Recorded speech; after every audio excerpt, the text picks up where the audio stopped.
John Calvin was an educational innovator and a theological reformer. Some might say he was a wanted man, wanted by the Catholic Church because they wanted him to stop reforming Catholic theological doctrine and the Catholic style of education.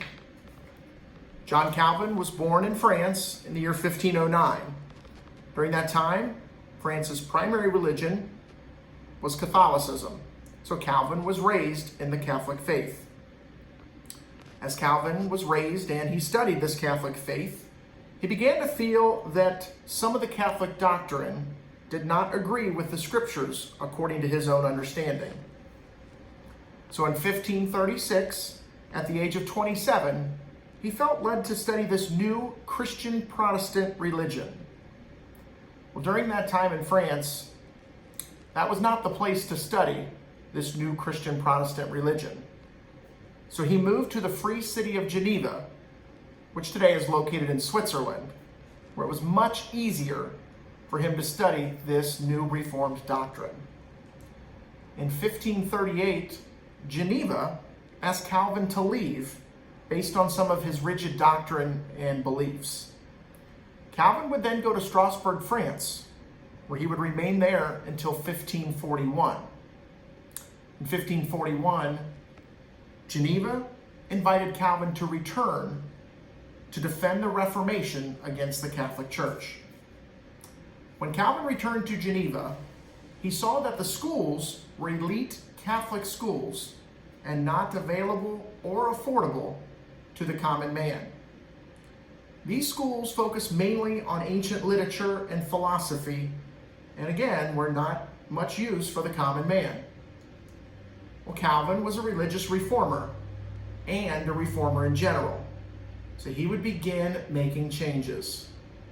In one of his early writings, The Institutes of Christian Religion, Calvin writes, "For I saw that many were hungering and thirsting after Christ, yet only a few had real knowledge of him.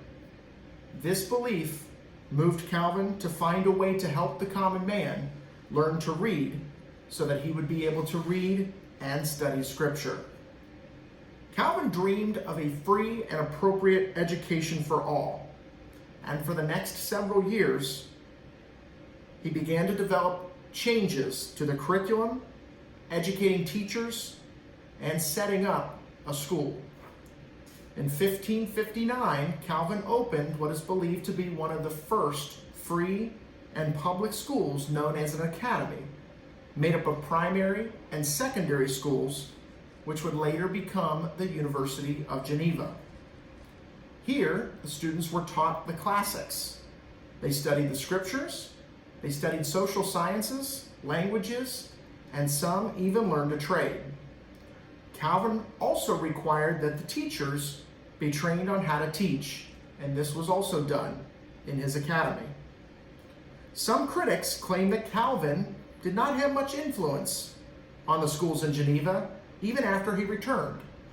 And this is because they believed that Geneva already had functioning schools. Again, these schools were elite Catholic schools and not affordable or available to the common man. And Calvin wanted to change that, and he did so by opening his academy. Calvin was considered a humanist, an ethical stance which emphasizes the value of human beings. Because of this, it was important for him to cause change in the schools and allow the common man to attend. Calvin was an innovator in developing education for the masses, demanding current and appropriate curriculum, and insisting on specialized training for teachers. All of these are still very important to our educational systems today.